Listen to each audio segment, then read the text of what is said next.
From the studios of Foxboro Cable Access, located in the center of Foxborough, Massachusetts, you are watching Around Foxborough. Hello, welcome to Around Foxborough. I'm Sophia Manos, I'm filling in today. And with me is, once again, is Tamisha Civil, who won her primary back on September 3rd and is now going into the general election on November 5th. Welcome again. Thank you for having me. I appreciate it. Thanks for being here. So I guess we could just refresh everyone's memory from last time, since now that you've gone on to the general. First things first, I would say, those who don't know what the Governor's Council does, just a really quick synopsis of that. And then if you would like to get into the priorities of your platform for the Governor's Council. Absolutely. First and foremost, I would like to thank all my voters and those who voted on the primary, because oftentimes, people don't focus on the primary on local election, but it is just as important, just like the general election that's coming up. So I want to thank everyone who came out to vote. But Governor's Council, they nominate judicial appointees like attorneys who want to become judges, parole board members, clerk magistrates, justice of the peace, notary public, industrial accidents, and they do any other public administrating positions within the judicial system. And a little bit about me is that I'm an associate probation officer. I work out of the trial court of Massachusetts. I've been working in the trial court Massachusetts for about a decade, more than a decade.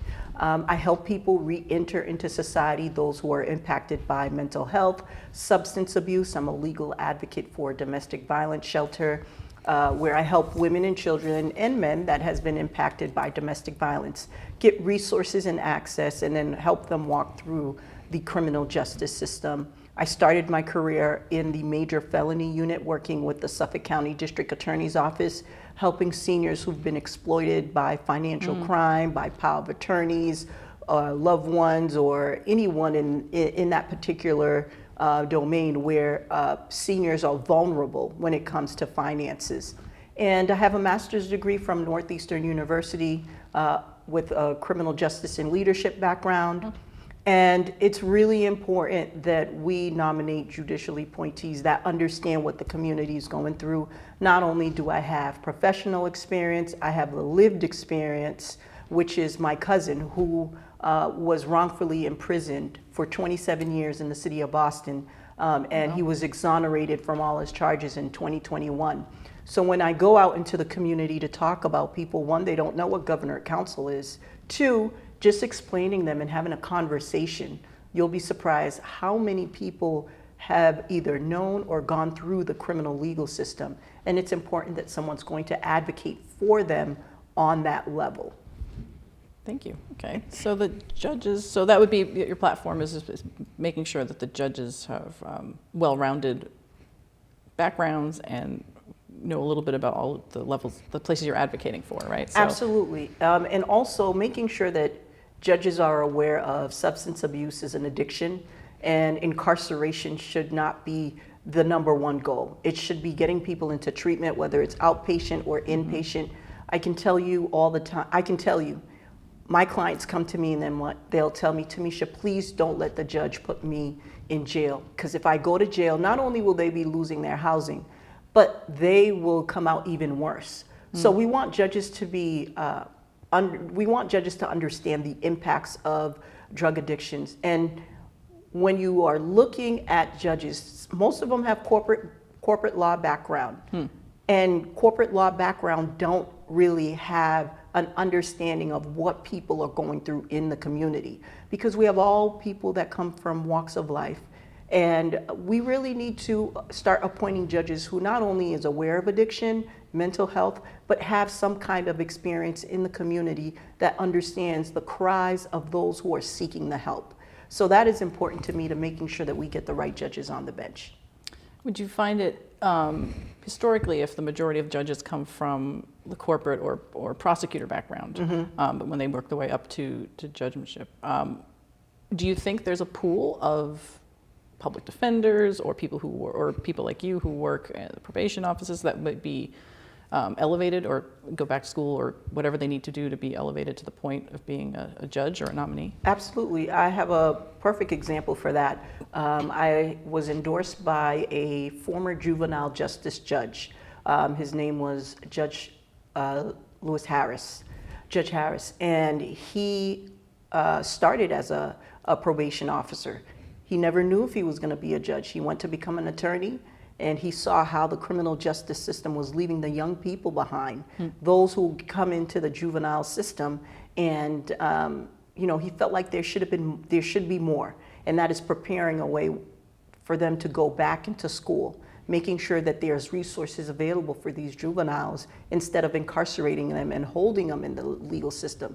So yes, you do find people who take that route to become judges after they see and have an understanding on how the criminal justice system can impact people's lives. And do the judges, is it specifically just criminal justice, or is it also family law, real estate? You mentioned clerk magistrates and stuff like that. So judges listen to all types of cases.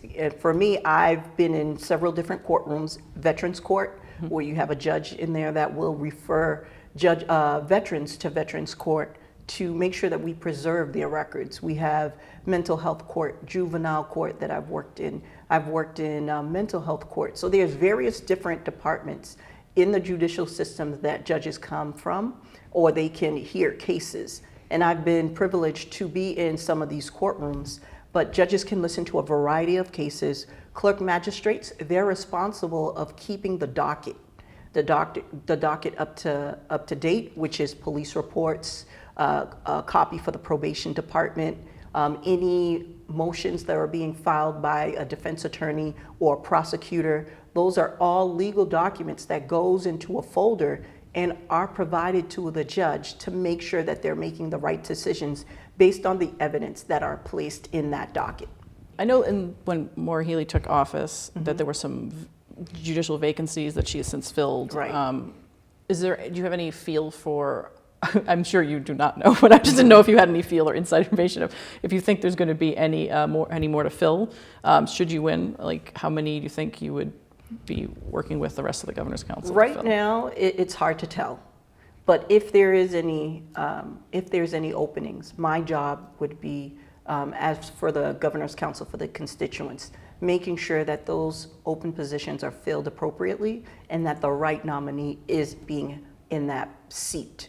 Because it's really important. I cannot stress enough how a lot of people are not aware of Governor's Council. On the ballot, it just says counselor. So when you go into vote November 5th, you'll see my name, but we've been talking about Governor's Council, but it's also counselor. So also putting that out there for our constituents. That's a good point. But it's really important because judges have an immense amount of power. Yeah. And I cannot tell you, by the time I leave a courtroom, you'll hear someone leaving the courtroom, how did that judge get there? I didn't like the decision. That was unfair. But I've seen the very best and I've seen the very worst of the criminal justice system. My job is to make sure that our constituents are being represented fairly and we're having fair and impartial judges on the bench. Excellent. Right. You mentioned mental health judges a couple of times. Is there a specific part of the judiciary that deals specifically for, I mean, I feel like it crosses a swath of criminal, family, civil, even to some extent, not pun intended. But how much more of not industry, but how much more of a focus is that now in your feelings with the There is several courts that are dedicated to having mental health court, which I was part of. So usually how that works, if someone who has mental health comes in contact with the criminal case, the judge will hear the case and then the defense attorney will ask for the individual to be evaluated. And if there's a competency issue, the judge will send this person to a mental health facility to be interviewed by a mental health professional. And then on the next court date, we'll discuss whether or not this person can either continue with this court case or they need to be continued to be at a mental health facility. So most importantly, that mental health court, the judge is supposed to make sure that this individual is following all the conditions and all the guidelines and getting the treatment that they need, whether it's completing and taking their medication, doing follow-ups with their doctor.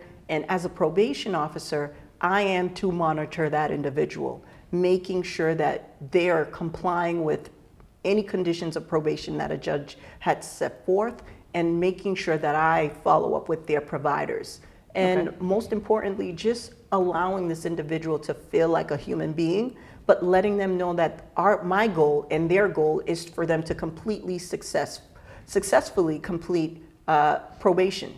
And that's making sure that they're able to be on their medication and not reoffending and going back into the community. I often, based on the people that I've served in my community and those that are my clients, 9 out of 10, they're good people, but they just make wrong choices, especially when they're not on their medication. So should they be condemned for that? No, they should be put in a treatment program and provide resource and access to make sure that they are not coming back into the criminal justice system. When a judge is aware of that, then we can make a better impact in our community, because people need help. And for me, the court is a hospital. It's a people's court, and any resources we have, we should be able to use at our full capacity. But incarceration just makes people worse. And I think that we should be looking at an approach where we help those who need the help, but those who are committing offenses should be held accountable for their actions as well. Yeah. I think it's funny because, again, for the amount of people who know what the Governor's Council does, and they advise and consent for the governor to appoint judges. But judges now are a hot topic, right? All over the news with the upcoming election and everything like that in the past.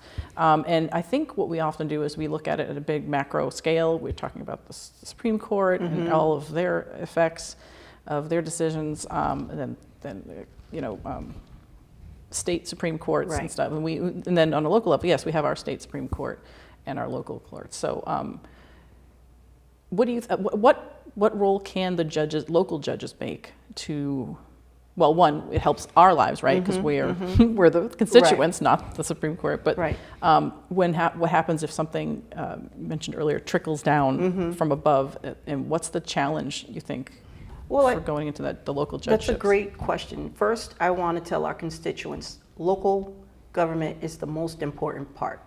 Most important part in our community, making sure that we're putting leaders in positions that will voice our concerns. We know reproductive rights have been a hot topic for so long, right? We want to make sure, Massachusetts is one of the states that are upholding these rights, and we want to make sure that it stays that way. We cannot afford to put anyone into office that their ideology does not align with ours. The more that you have that, then that's where the problem is. It becomes a domino effect.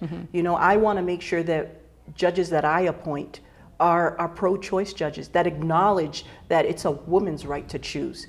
But the moment that we start going back into history, it will start disenfranchising our women in our community and those that are surrounding in the district. So it's really important to make sure that our values align with those that we are nominating. And as a Democrat for a Governor's Council, I'm looking to continue to put people in place that will uphold those rights for us women and children and any other communities that we have been left behind and disenfranchised in so many ways. We can't afford to go back. We have to move forward, put policies in place that will help elevate each and every one of us on our daily basis. Great. All right. Thank you. Do you have a website or anything you want to share for people to get more information? You can visit www.TamishaCivil.com. I'm running a grassroots campaign. If anyone feels compelled to donate, I welcome that. If they're looking to volunteer, to make sure that we cross the finish line November 5th, and to make sure that most importantly that we are all going out to vote and voting from top to bottom on the ballot.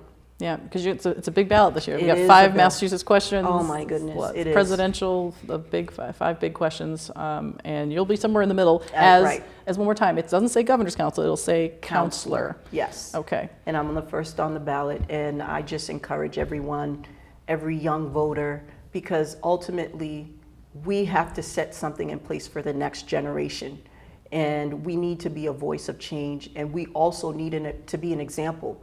We need to understand that we have to pass the baton on to our next generation, our children, to know that it's okay to fight for the right things. It's okay to work hard, to be a voice for your community. So the more that we do that, we will leave something behind for them to look forward to.